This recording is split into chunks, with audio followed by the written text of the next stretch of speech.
It is believed that over 1,000 Space Marine chapters, independent, autonomous armies, fight the Emperor's wars. 9 are named for the legions that remained loyal to the Emperor during the Horus heresy. Others are successor chapters, brotherhoods who can claim genetic descent from the 9 loyal Primarchs. These are the 9 original loyalist chapters. Ultramarines. The Ultramarines epitomize what it means to be Adeptus Astartes. They are beacons of nobility, honor, and discipline in a galaxy riven by darkness and disorder. No chapter holds the Codex Astartes in such hallowed regard as they, and they have utilized its tenets and strategies to achieve glorious victories over 10,000 years. Few, if any, chapters can match the efficiency, speed, and skill with which the Ultramarines apply their deep learning of the Codex tactics and strategies. On countless battlefields, the Ultramarines have outwitted, outfought, and outmaneuvered their enemies, striking repeatedly with gene-wrought might until the foe is utterly vanquished. Ultramarines live and breathe the Codex Astartes. For 10 millennia have they learned and practiced its teachings, paying close attention to the most minute of details. Many Ultramarines can recite swaths of the text by heart, as well as produce lengthy treatises demonstrating a full understanding of its teachings. They have quashed heretic uprisings, swept aside piratical raids of murderous Drakari, purged verminous Hrud infestations, and shattered voracious Tyranid invasions. They have won victories for ages in scorching deserts, stifling jungles, labyrinthian ruined cities, and even in the depths of the oceans. These they have achieved in horrific sieges, grueling guerrilla warfare, and armored conflicts of such a scale that the wreckage fields can be seen from orbit. The Ultramarines' homeworld is of Macragge, a bastion of civilization, learning, and culture. It has been their base of operations since their Primarch, Rabute Gilliman, was united there with the Emperor during the Great Crusade. Heavily fortified, it is the jewel in the crown that is the Ultramarine stellar empire known as Ultramar. This grouping of worlds and systems pays no tithe to Terra, their resources dedicated to supporting the Ultramarines. Nonetheless, such is the skill with which this region is organized, Ultramar is able to provide troops and material for the aid of the beleaguered Imperium. The Ultramarines shattered High Fleet Behemoth in the First Tyrannic War, many of the chapter's greatest heroes losing their lives to halt the Xenos fury. They clashed with the Black Legion heretic Astartes within the walls of the fortress of Hera, their own fortress monastery, fighting with peerless zeal. All the vile might of Nurgle's plague legions and Mortarian's disease-ridden ranks of Death Guard have not been enough to break the Ultramarines, no matter the fell diseases and maladies thrown at them. as large and as powerful as Ultramar is. This makes it a prize hungered after by some of the Imperium's deadliest enemies. And the Ultramarines have been forced to fiercely defend it many times.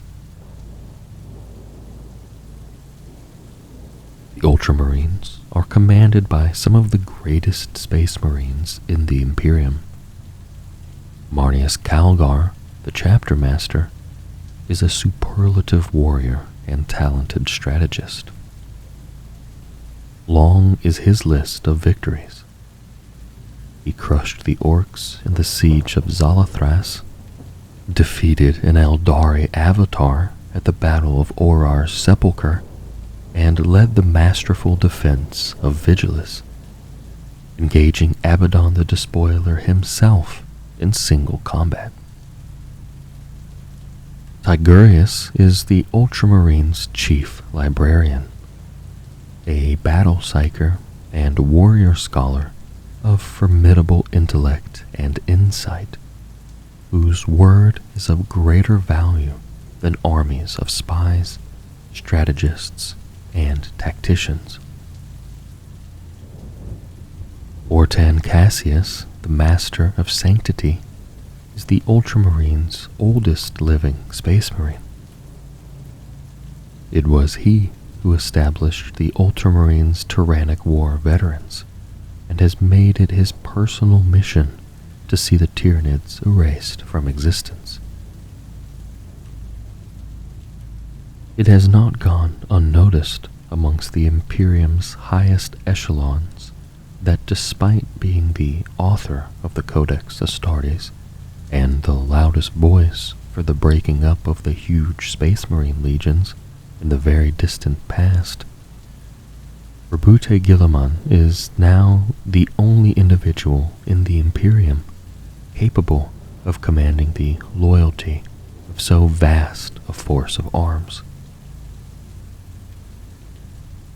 A great many of the Ultramarines' successor chapters regard him as their spiritual liege.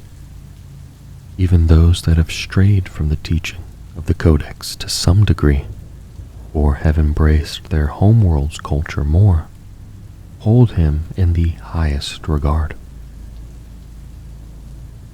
Those who are particularly learned believe that the combined strength of the Ultramarines' successors may well exceed that of the Ultramarines' legion at the height of the Great Crusade. Of course, no such comments are made to the Lord Commander of the Imperium in person, and little in his absence, in the event his agents hear. What Guilliman thinks of this is unknown to all but the risen Primarch himself. But an individual of such awe-inspiring intellect is unlikely to have missed such a detail. Despite these concerns, the overwhelming view held in the Imperium is a simple one. The Ultramarines and their successors have served the Imperium, the Emperor, and all of mankind with honor and loyalty for millennia, and continue to do so. With humanity under threat from all sides, such forces are vital to the human race's very survival. Imperial Fists. The Imperial Fists have stood as steadfast defenders of the Imperium since the Great Crusade. Strong of mind and spirit, they are the Emperor's shield, indomitable and unbreakable. Their stubbornness in the face of any enemy and their determination to hold no matter the cost is matched only by their zealous efforts to see their gene-sire's dreams for the Imperium made real.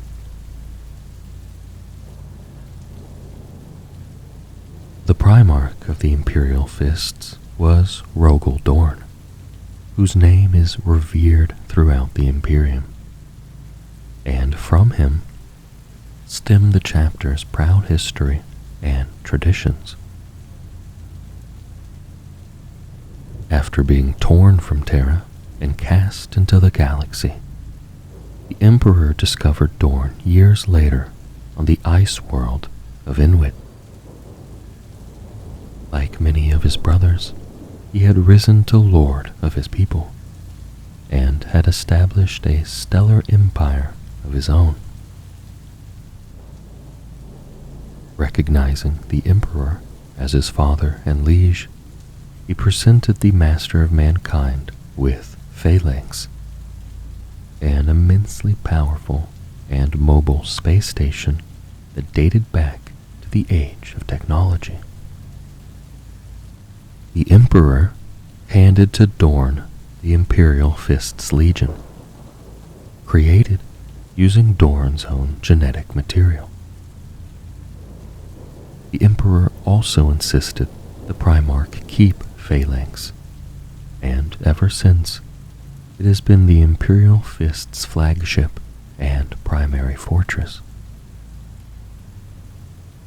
Dorn discovered his sons to be peerless crusaders and resolute warriors, firm in their commitment to order, unwilling to give ground, and unhesitating in making the ultimate sacrifice for victory. Their talent for siegecraft was undeniable, though they had achieved glorious victories in all manner of warfare. The Emperor later declared Dorn and his legion to be his praetorians, and tasked them with fortifying the Sol system, Terra, and the Imperial Palace itself.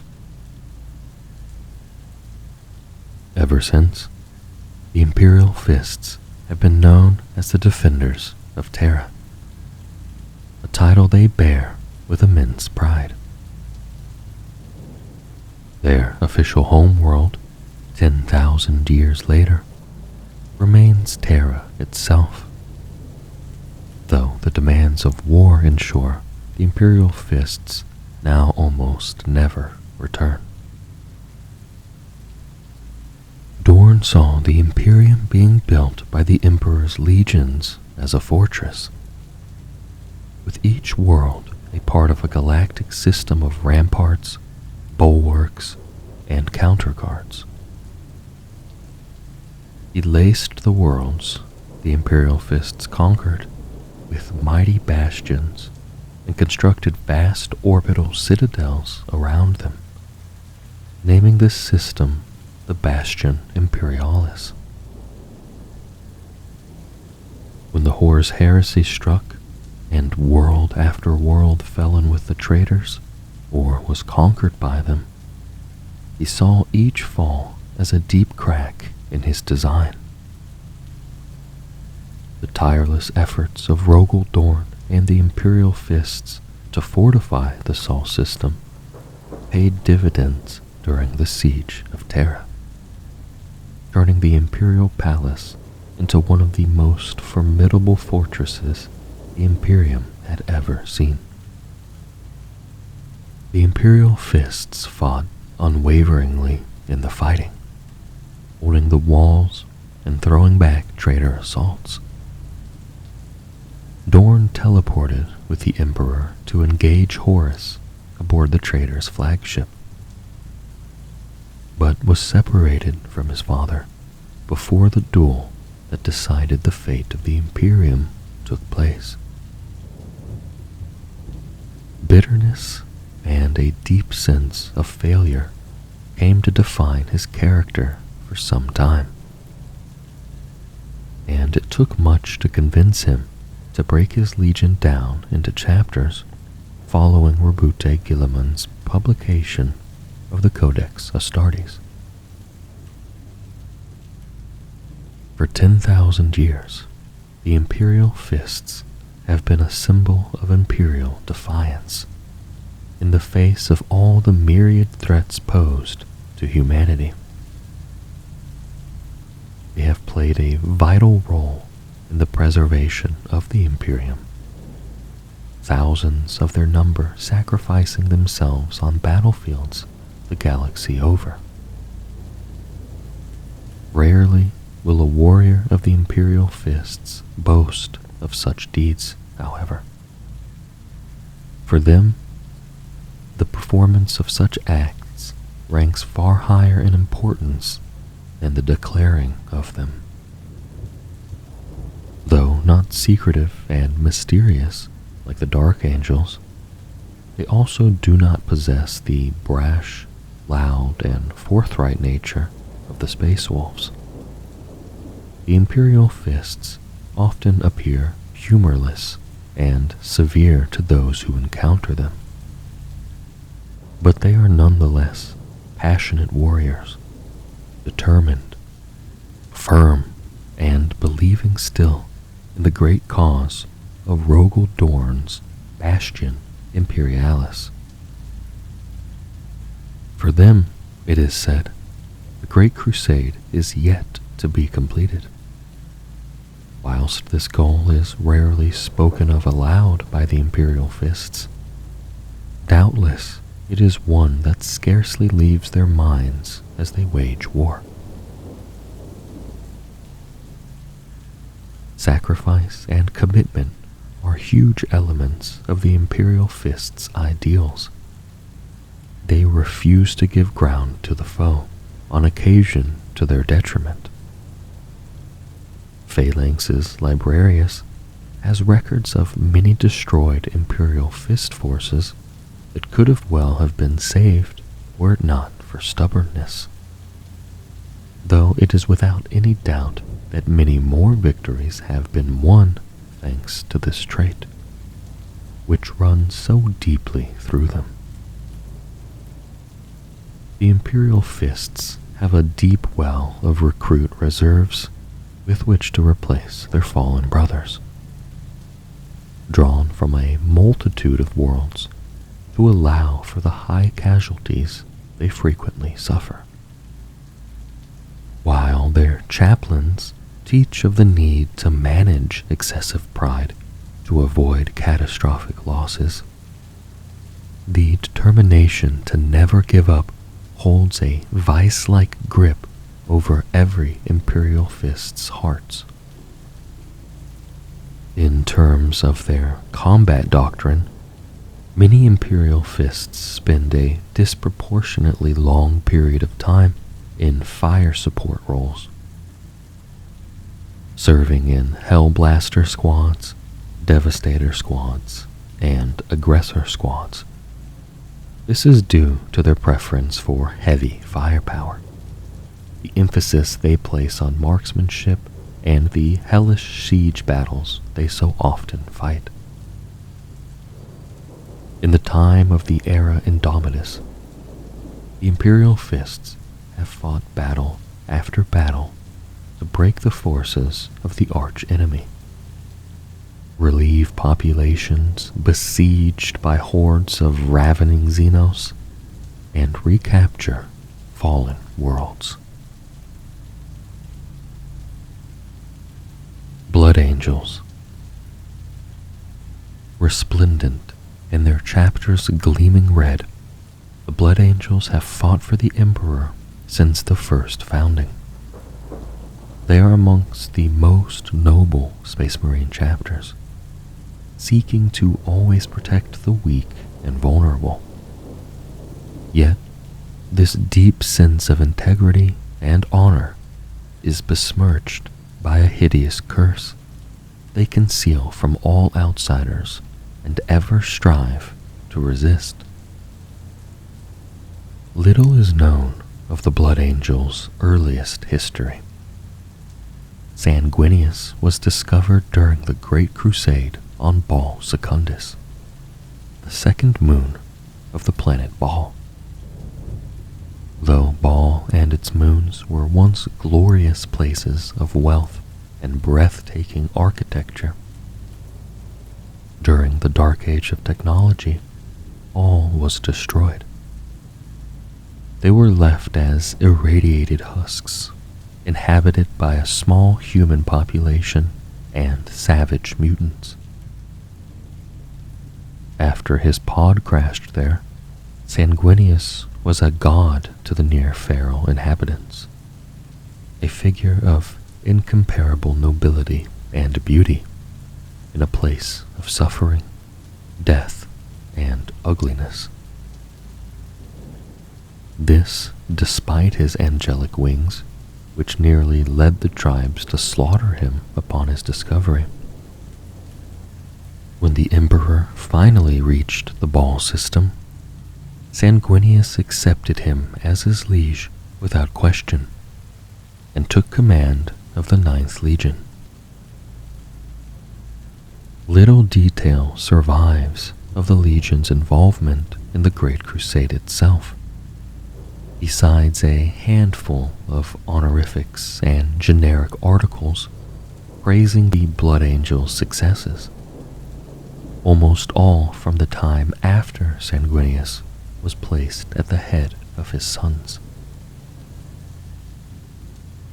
What is clear is that Sanguinius was regarded as one of the greatest of the Emperor's sons. Beautiful in mind and body, he was a warrior almost without peer, and a leader who could inspire incredible feats of personal courage, not just within his own legion, but throughout the vast multitudes of the Emperor's varied servants. It is believed that the Blood Angels Legion fought by their Primarch's side throughout the Horus heresy, though the only battle in the historical record they can be accurately placed at is the Siege of Terra, the conflict that defined the next 10,000 years of humanity's history. It is said that it was only after a long and arduous journey, battles of which are now lost to history, that the Blood Angels reached Terra to defend the throne world from the forces of the arch-traitor Horus. They fought with honor and courage and slew countless foes on the battlements of the Imperial Palace. But the cost of their efforts was great. In the final, desperate attack against Horus's flagship, the Vengeful Spirit, Sanguinius engaged the War Master in personal combat. In that titanic duel, he was slain. The 9th Legion shared a deep bond with their Primarch, perhaps one deeper than most of the legions Astartes had with their Genesire. For all Blood Angels at that time were injected with droplets of Sanguinius's blood. Some Blood Angels believe it is this, combined with the Primarch's death, that caused the flaw that has cursed every Blood Angel ever since.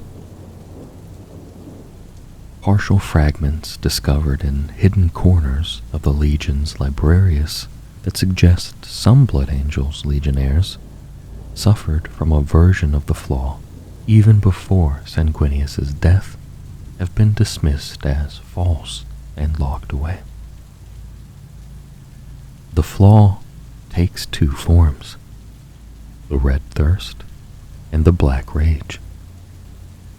Every Blood Angel has deep within them an insatiable battle lust and hunger for blood. This is the Red Thirst, and it afflicts every gene-son of Sanguinius in every waking moment. Though they take great pains to resist its lure, not all are successful, and no few Blood Angels succumb to it in the midst of battle. Doing so renders them truly deadly, to the extent that some attempt to control it and use it. Though a curse, The red thirst humbles the blood angels. It makes them aware of their own weaknesses, and thus more understanding of those in others. For all the horror of the red thirst, the black rage is far worse. When this takes over the blood angel's mind, it is irreversible. The blood angels believe that all will succumb to it should they not die first. Death is the only cure. Ingrained in the blood angel's gene seed is the encoded experience of their Primarch, the strongest of which is his duel with Horus. On the eve of battle, an event or circumstance will trigger this memory in a blood angel. The battle brother's mind is taken over by this experience, and to those around him he appears crazed with berserk fury, no longer aware of where or who he is. These brothers are assigned to the Death Company to meet an honorable end in battle. The worst thing of all about these twin curses is that with each passing year, more brothers succumb to them. The blood angels and their successors, all of whom are afflicted in the same way, are dying out, some at a faster rate than others. Few would be surprised if a chapter afflicted in such a way would fall to disrepair. Yet the blood angels do not. They fight on.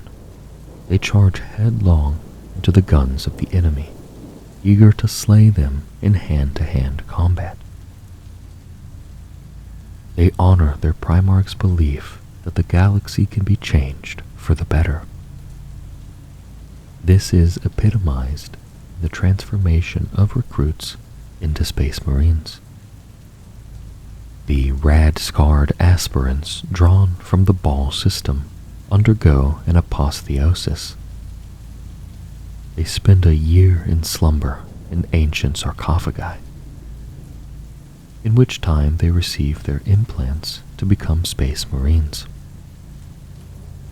They emerge as demigods, tall, strong of muscle, keen of sense, and beautiful in body, the image of Sanguinius himself.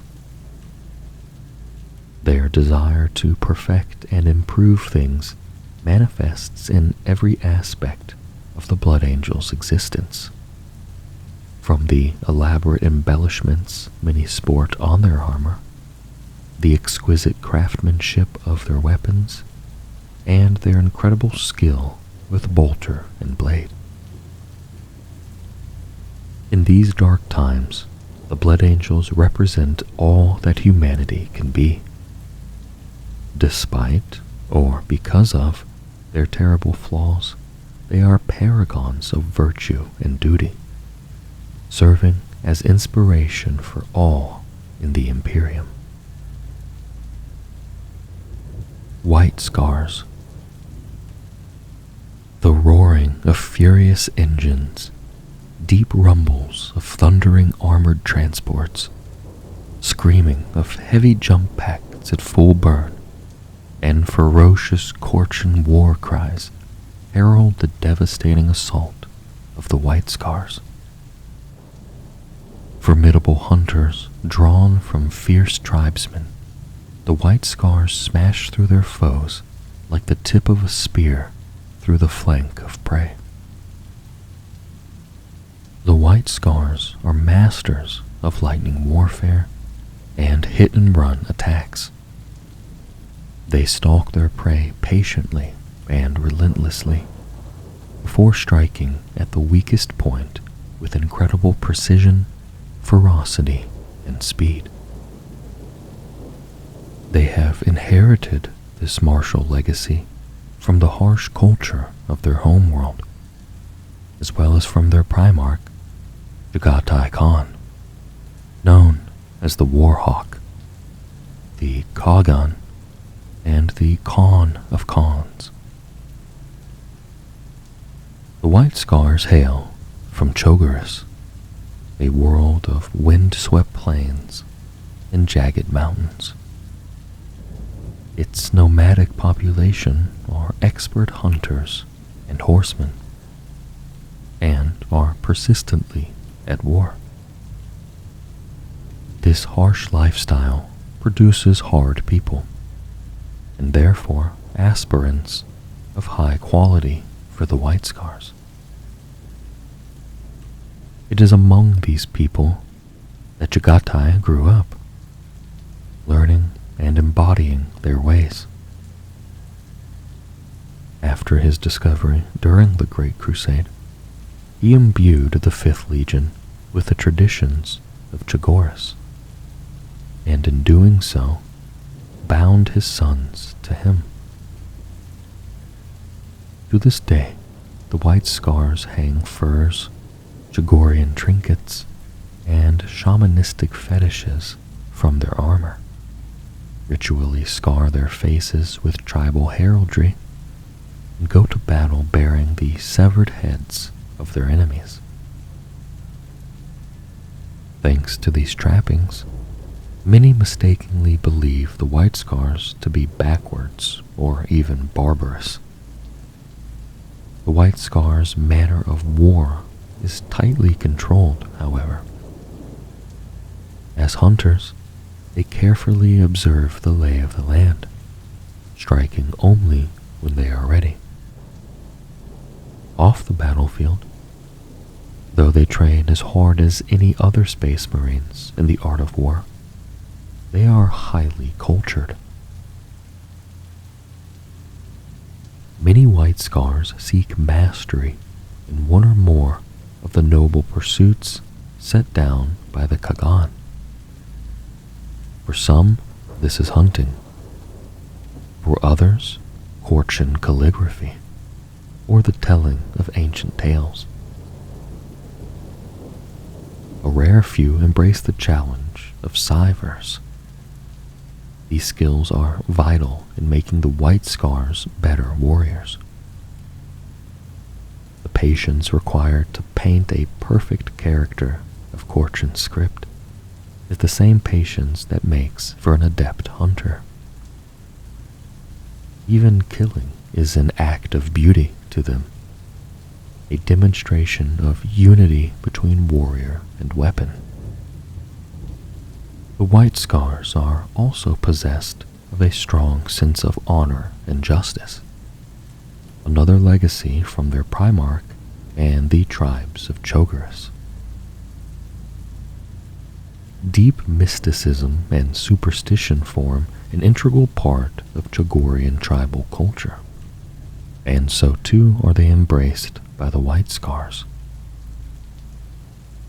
The chapter's warriors place a great deal of trust in their librarians, who they call Storm Seers, calling upon these battle psychers for the enlightened wisdom they have accumulated over years of study.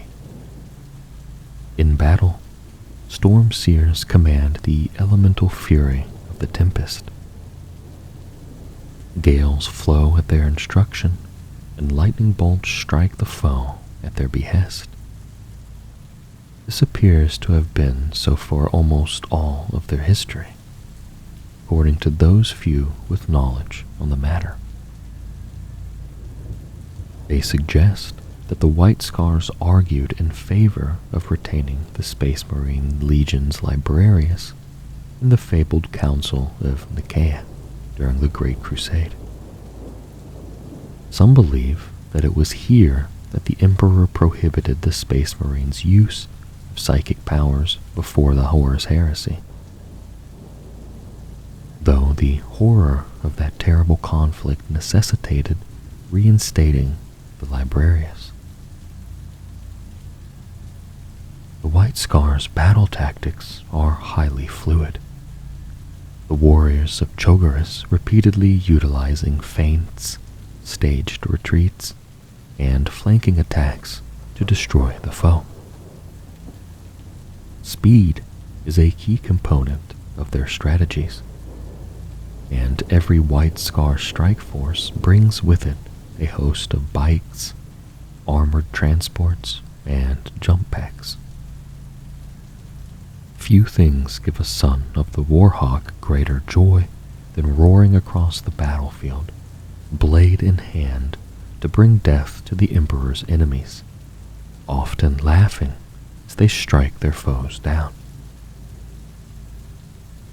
At the head of every White Scar's company is a Khan, a mighty warrior, calculating strategist, and superb duelist who has proven himself on the battlefield countless times. Where multiple Khans take to the field, they compete for overall command of the White Scar's force. In doing so, they both seek to earn honor for their company, known to the White Scars as a brotherhood, as well as for the sheer pleasure of rivalry amongst brothers. Thanks to a Khan's cunning tactics, a White Scar's force breaks apart and scatters their enemies, putting them to flight. In this moment, their hunting skills come to the fore as they pursue the foe and slaughter them all. The White Scars battle in the era Indominus with all the strength available to them, taking the fight to the forces of Chaos and the Xenos Menace.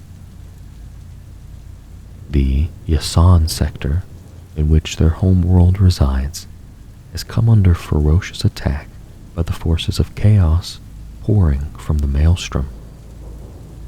Cho'Garis itself was besieged by the renegade Space Marines of the Red Corsairs, led by their warlord, Huron Blackheart.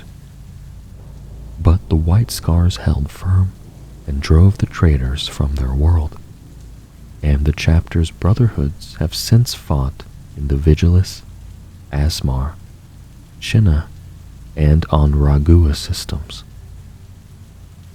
Though these times are fraught with perils beyond imagining, the White Scars refuse to be cowed, just as they never have in all their glorious history. Dark Angels. The Dark Angels were the first legion. No other Space Marine brotherhood has served the Emperor for as long as they have. Staunch defenders of mankind, they are merciless in the attack and stubborn in the defense.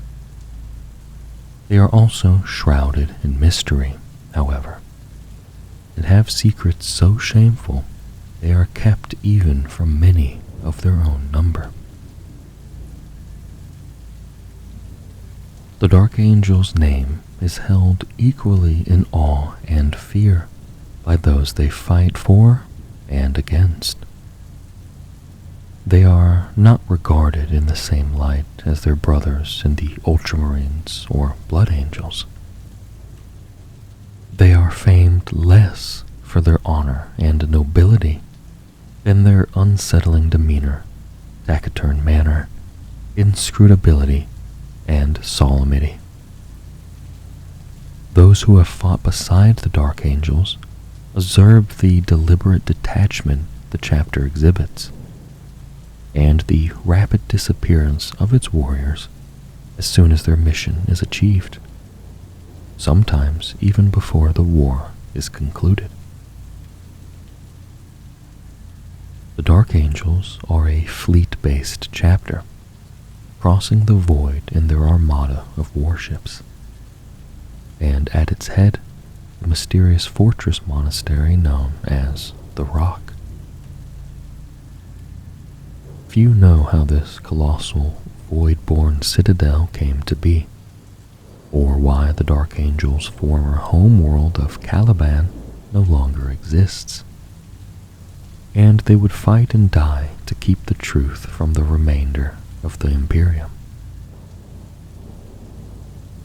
To fully understand the Dark Angels, it is necessary to learn of their primarch, Lion L. Johnson, and his greatest friend, Luther. When the Emperor came to Caliban after the Lion's discovery, Luther was too old to join the First Legion as a Space Marine. The Lion left him the vital charge of defending Caliban and raising new generations of Space Marines. But Luther's heart grew bitter. When the Horus Heresy ended and the Lion returned to Caliban, Luther and the Dark Angels he commanded opened fire. Luther's strength was swelled by that of the Dark Gods of Chaos, and was thus the Lion's every equal in combat. Only once Luther had mortally wounded the Lion did he realize his calamitous mistake. As Luther cried out in anguish, a warp rift consumed Caliban, tearing the planet apart and sweeping thousands of the traitorous Dark Angels into the Empyrean. They would later be regarded as the Fallen. The surviving Dark Angels vowed to pursue the traitors and keep these events secret, believing the Imperium would damn them all should the truth become known. Embracing the Codex Astartes with little complaint so as to avoid suspicion, they and their successors referred to themselves as the Unforgiven, retaining close ties with each other, and fighting the Imperium's wars with distinction, even as they went about their own clandestine mission. Over time, the Inner Circle formed, made up of only the Dark Angels aware of the chapter's terrible secrets. Only a battle brother who has earned their trust and fought bravely on the battlefield may join their number, and even then they are told but a fraction of the whole damning truth. Whilst the hunt for the Fallen is of incredible importance to the Dark Angels, the great majority of their wars have little to do with their traitorous brethren. Following the Codex in its entirety, besides two specialist companies, the veteran Deathwing and the rapid-striking Ravenwing, the Dark Angels fight in the manner of most Space Marine chapters. Lightning assaults, combined armed forces, and tactical flexibility are at the core of the Dark Angels' way of war. Every battlefield is searched for sedition, however. Though only the Inner Circle understand these signs of the Fallen, the uninitiated can still recognize heresy where they see it. In these tumultuous times, the Dark Angels have been at the forefront of some of the galaxy's most significant wars. The Sons of Caliban have bled their foes in the Stygius Sector, the Vigilus System, the Prosperan Rift, and numerous other war zones, upholding their name as some of the Emperor's fiercest defenders. Raven Guard. Masters of clandestine warfare and the art of the shadowed blade. When the Raven Guard engage in open warfare, it is already too late for their enemies. The bloody conclusion to a campaign of sabotage, guerrilla tactics, and targeted strikes is a peerless coordination of assets by which the Raven Guard apply exactly the right amount of power to utterly destroy their foe. A series of shocking and explosive deaths, followed by the hissing roar of jump packs, is often the first time a heretic or Xenos force is even aware of the Raven Guard's presence. The chapter's sable-colored armor reflects little light, and its battle brothers are highly skilled in using their surroundings to their advantage. Remaining unseen, they slip through twisted ruins and alien undergrowth, silently merging into pools of inky shadow. To fight the Raven Guard is to swing blades at whorls of smoke and to fire at half-seen specters with increasing panic. When every piece of their strategy has fallen into place, then will the Raven Guard swoop, their blades slicing deep and their heavy guns piercing the enemy lines in a dozen places at once. The Raven Guard are one of the original brotherhoods of Space Marines who fought with the Emperor more than 10 millennia ago. Under their Primarch, Corvus Corax, the Raven Guard crafted their trifold path of shadow, mastering the doctrines of ambush, stealth, and vigilance. These principles represent the pinnacle of the Raven Guard's way of war, those which every battle brother seeks to perfect. Lord Corax was withdrawn and taciturn, traits his son inherited alongside his pallid skin and unsettling dark eyes. The Primarch spent his early years among indentured slaves on a prison moon orbiting the industrial world of Kaivar. Corax led the prisoners in revolt and broke the power of Kaivar's slave guilds. The moon was renamed Deliverance and has been the site of the Raven Guard's fortress monastery, the Raven Spire, since the Legion were united with their Primarch. It is a grim and somber citadel. Due to near constant campaigns and a careful rate of recruitment, many enormous halls gather dust in the gloom, and certain lofty towers, haunted by ancient rumor, are stasis-sealed against intrusion. Yet the austere display belies the power within, and its inviolable redoubts maintain a menacing watchfulness. The Raven Guard spared no thought for displays of prestige.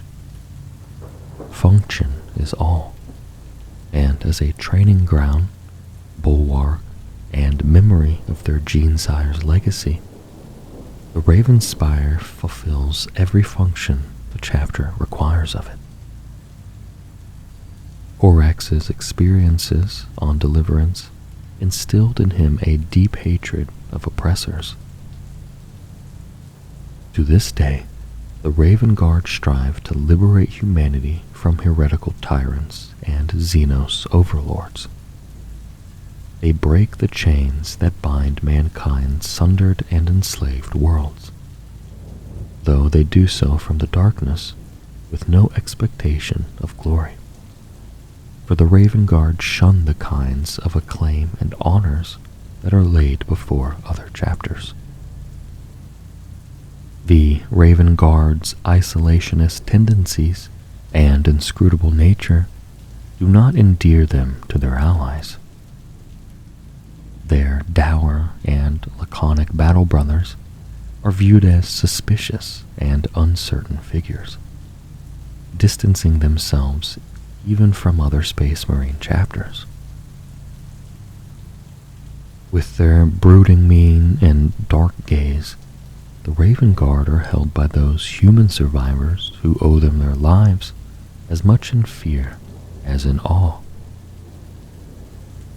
Yet there is no doubting the chapter's stalwart resistance and unwavering loyalty. For 10,000 years, the Raven Guard have shielded the Imperium, fighting wars across the galaxy, from the dark heart of the Emperor's realm to the bleak fringes. Many of the chapter's operations are undertaken by strike forces of Vanguard and Scout squads, supported by squads of jump pack troops and other aerial assets, such as gunships and speeders.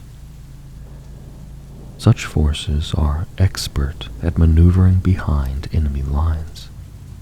There, they sow confusion and destruction, or prepare to sink their talons into the foe's rear lines at the very instant a more conventional Raven Guard attack strikes from another angle.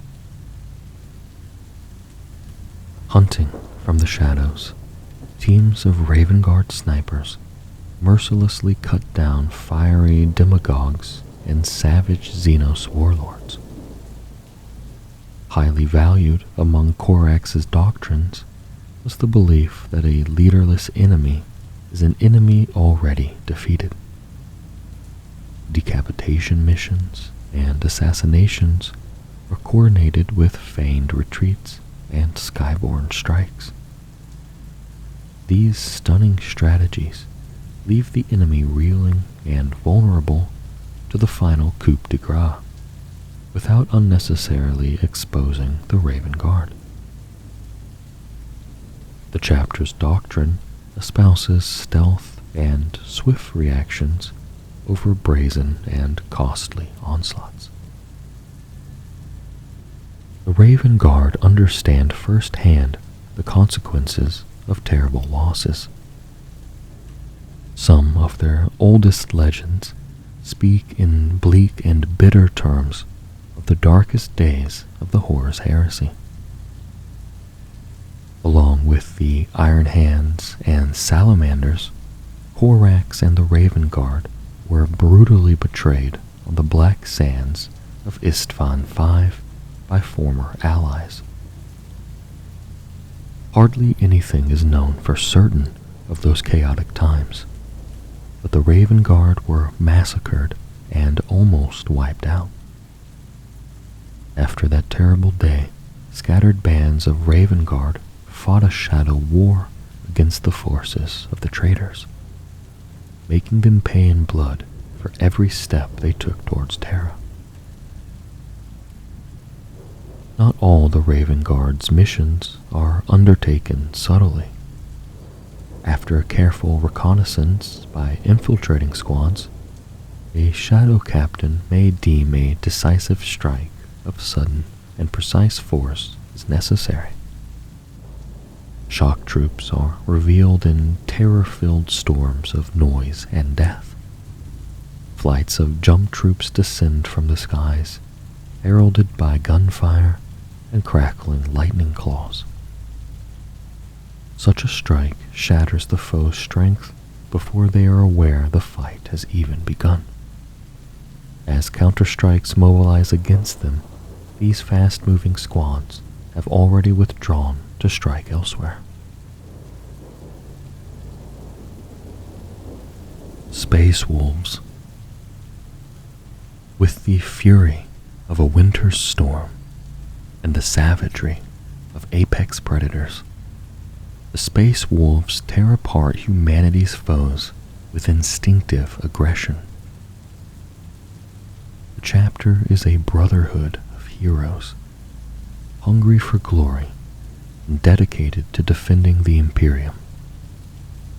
Seeking to forge their sagas of honor, Space Wolves eagerly face down the most powerful enemies with ferocious snarls. Clad in storm gray power armor that reflects the wide, tempestuous skies of their homeworld, bearing weapons hung with feral fetishes of atavistic power, and howling their savage war cries into the wind, the Space Wolves are among the most renowned and fierce chapters of Space Marines. With cunning strategies and hunter's instincts, they stalk the stars in can seal the fate of all enemies of mankind. The Space Wolves are expert hunters and trackers, loping patiently after their quarry over battlefields across the galaxy. The hyper-keen senses of their battle brothers are more refined than those of other chapters. These are genetic traits inherited from their primarch, Leman Russ, also known as the Wolf King.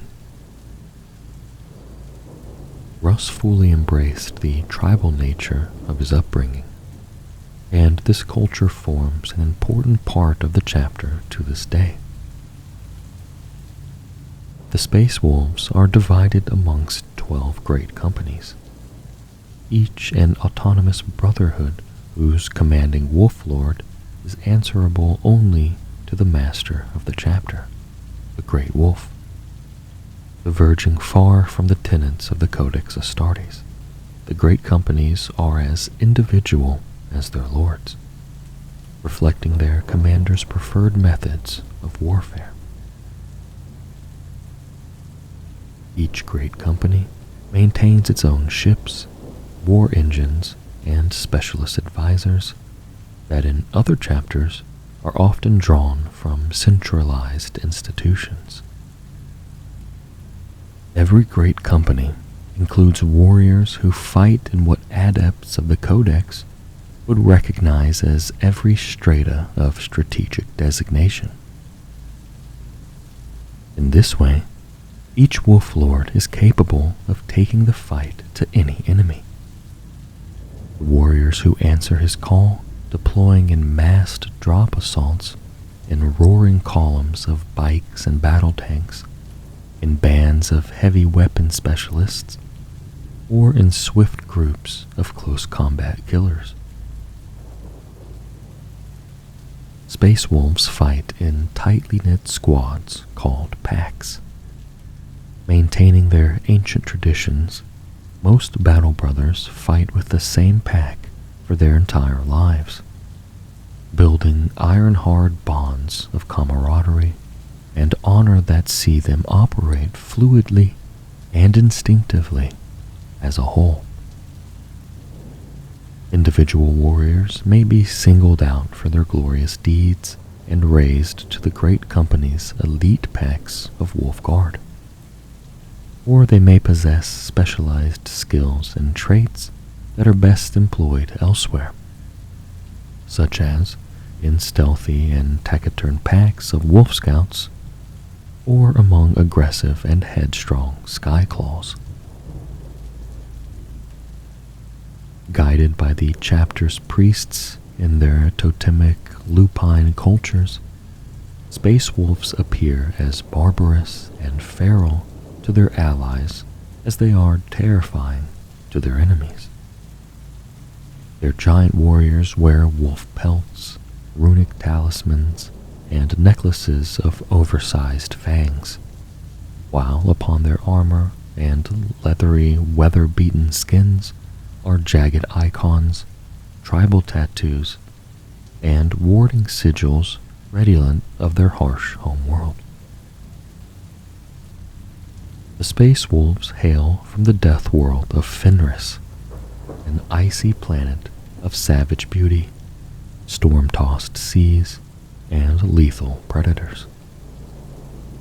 Its tribes of nomadic hunters endure age-long ferocious winters and brief seasons of fire, in which the world's scattered islands disappear beneath the waves, and new lands erupt after volcanic cataclysms. Only the permanently ice-bound continent of Asaheim endures, and upon its mountainous peaks rise the Space Wolf Fortress Monastery, the Fang.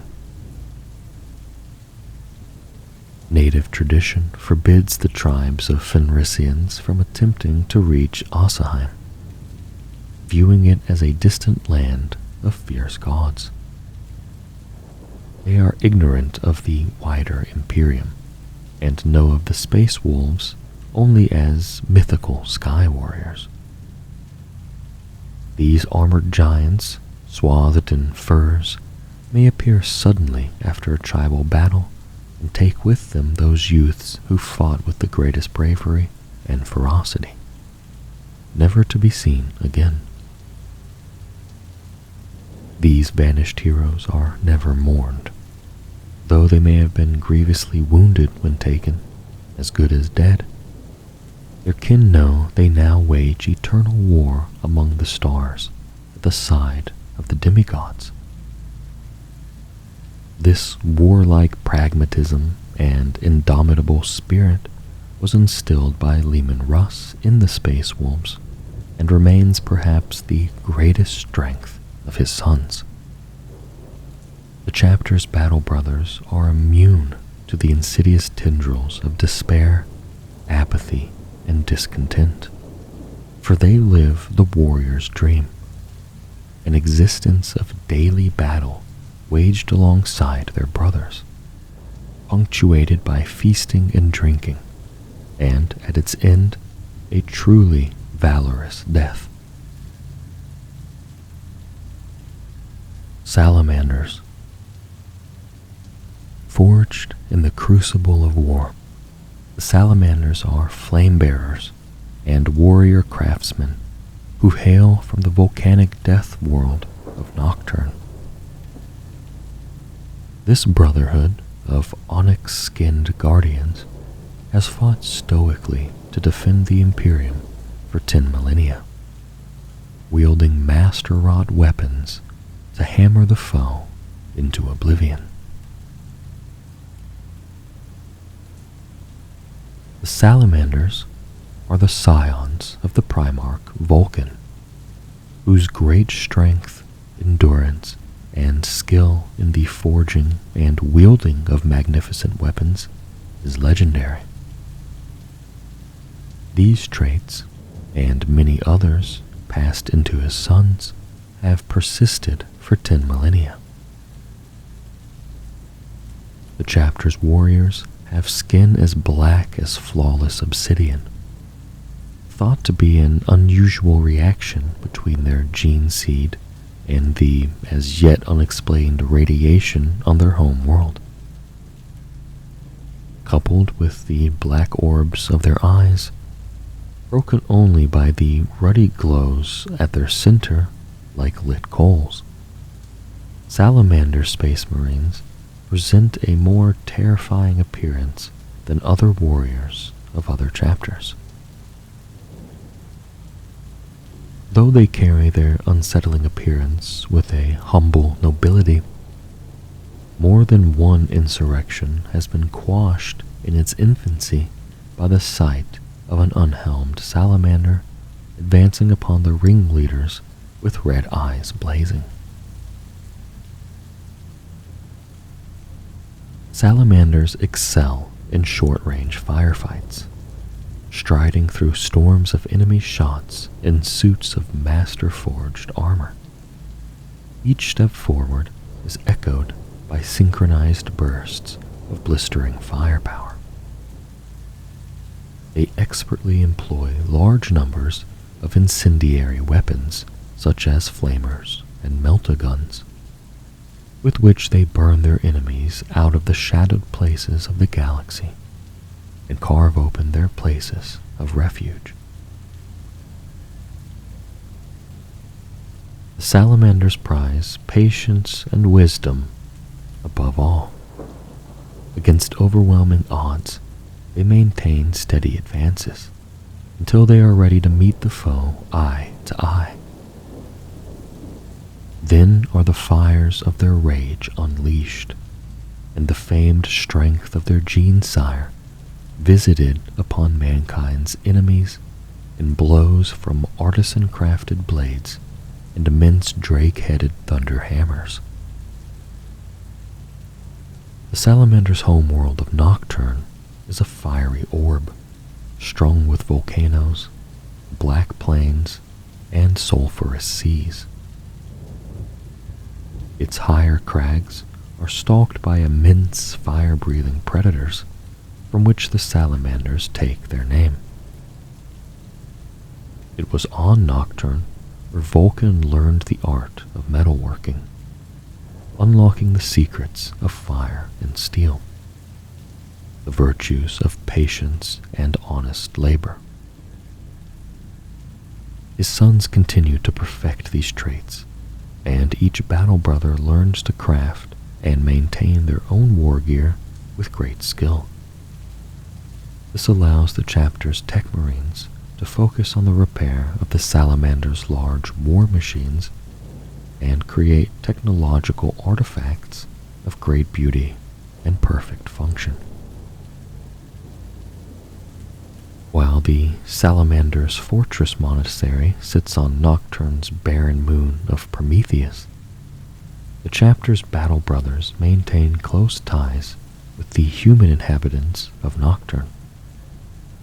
This perhaps explains why the Salamanders hold in high esteem many of the human values that other space marines have distanced themselves from or simply forgotten. The chapter's culture draws on Vulcan's formative upbringing on the planet and places great emphasis on self-reliance, loyalty, and sacrifice.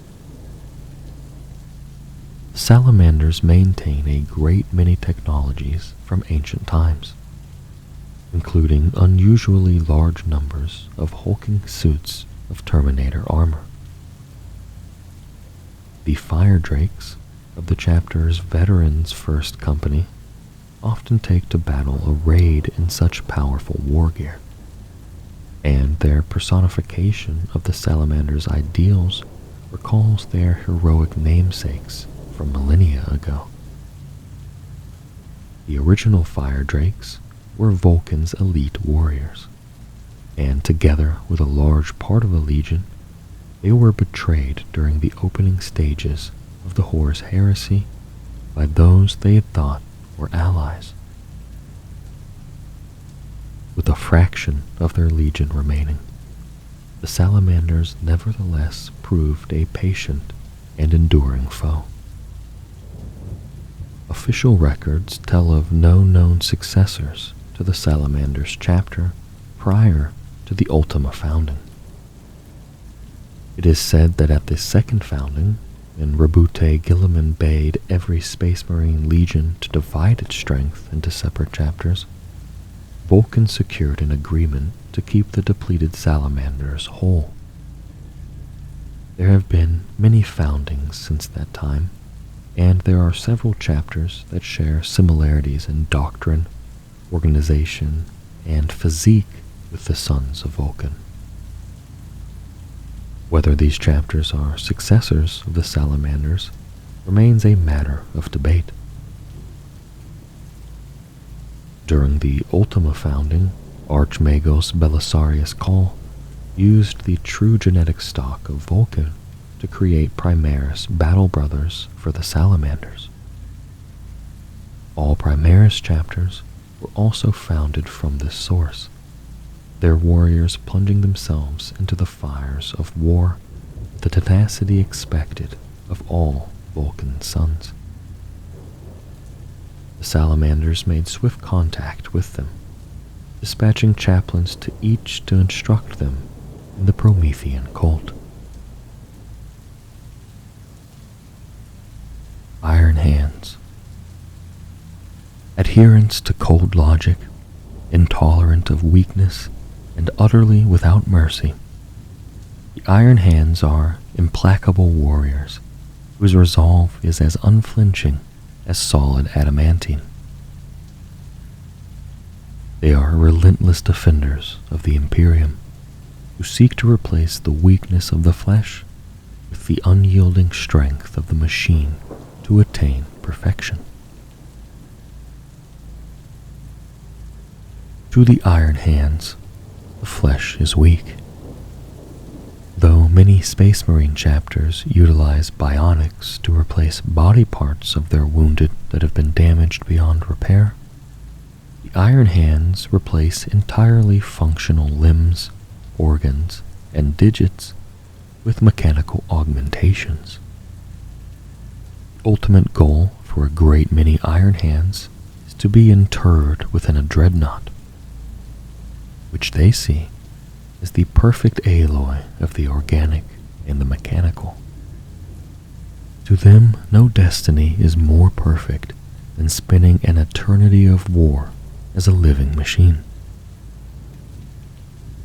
The Iron Hands inherited their disdain for weaknesses in part from the tribal culture of their homeworld, Medusa.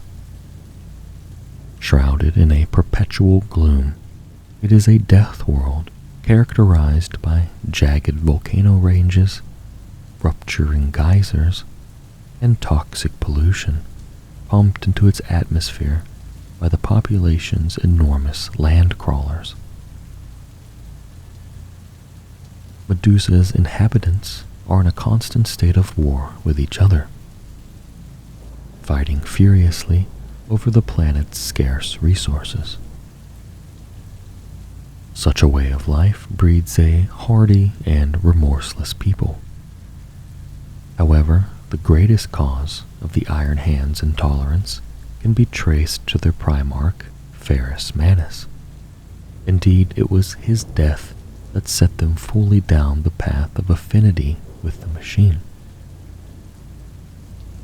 Ferrus Manus was the first primarch to die in the Horus heresy.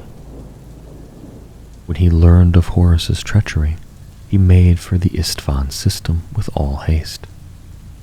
On the ash plains of Istvan V, he surged into the fray without hesitation, consumed with wrath. In the bloody ambush by several brother legions that killed tens of thousands of loyalist legionnaires, he struck down traitor after traitor, and ignored the pleas to retreat issued by Vulcan of the Salamanders and Corax of the Raven Guard. For all of Manus's fury, he could not prevail against the odds stacked against him, and he was slain by the traitor Primarch Fulgrim of the Emperor's Children, who had once been amongst Ferrus's closest brothers. The death of their indomitable gene-sire caused the surviving Iron Hands much anguish. They blamed the Salamanders and Raven Guard for failing to support Ferrus in his hour of greatest need. They blamed themselves for their own weakness, for not being able to reach their Primarch and fight by his side. They even blamed Ferrus Manus himself for allowing his anger to consume him at the expense of sense and logic. The Iron Hands decided that they would purge this emotional weakness, embedded as it is in organic flesh, from themselves, so that they might never fall to its frailties as their Primarch did. As a part of this purge, the Iron Council was formed. Its nominated members each granted the title of Iron Father. It has led the Iron Hands ever since. The Iron Hands have no permanent chapter master, instead electing a warrior to lead the chapter if one is deemed required. The Iron Council adopted Rabute Guilliman's Codex Astartes, seeing it as the only logical course. Despite this, each of the Iron Hands' 10 companies retained the clan company names of the Legion, which are in turn taken from the greatest clans of Medusa's population. The Iron Hands held on to the tradition despite its apparent superfluity. In its pursuit of perfection by purging the weakness of flesh from their bodies, the Iron Hands in time grew more reclusive and insular. It was only with the Adeptus Mechanicus that their ties grew, bonded by their reverence for machines and scorn for the weakness of the organic. This relationship has proven beneficial to the Iron Hands. Their armored vehicles and dreadnoughts are amongst the most mechanically resilient and best crafted in the Imperium, and their tech marines are taught secrets of the Omnissiah that those of most chapters will never learn. It is a great irony that this bond with the machine cults of Mars has been forged through shared passions rather than sheer logical necessity. If the Iron Hands have observed this, they have never remarked on it. To those that encounter them, the Iron Hands almost resemble automata, apparently despising such concepts as valor that drive so many of their brother chapters. Nonetheless, at their core, they are still of mankind, and emotion rules a part of their hearts regardless of their efforts to suppress it. In fact, such efforts merely draw it out. Their wrath is legendary. Their hatred for weakness is still hate. Their reverence of the machine is still reverence. When the Iron Hands go to war, they select the war zones they will fight in through ruthless utilitarianism. The Iron Hands perform the calculum rationale, a painstakingly detailed and ruthless calculation that determines the exact resources needed for victory. If these are not available for a campaign, they will not fight. On the battlefield itself, the Iron Hands often prioritize the destruction of the foe to the saving of the world they are fighting on. While this makes them lethal, uncompromising adversaries, for many it can make them poor, if not dangerous, allies. As the Great Rift tore across the galaxy and the population of world after world succumbed to waves of mutation and psychic maladies, the Iron Hand's tolerance for the flesh only grew weaker. They responded to threats in the manner they always had, however, with careful calculation. This had seen much of the chapter's strength deployed to the vital world of Vigilus, where they and the warriors from their Brazen Claws and Sons of Medusa successors have fought with distinction. They have deployed with such unfeeling discernment that those they have refused aid to have deemed them aloof and unreliable. The Iron Hands care not, indifferent to what they see as nothing more than the craven mewling of the weak.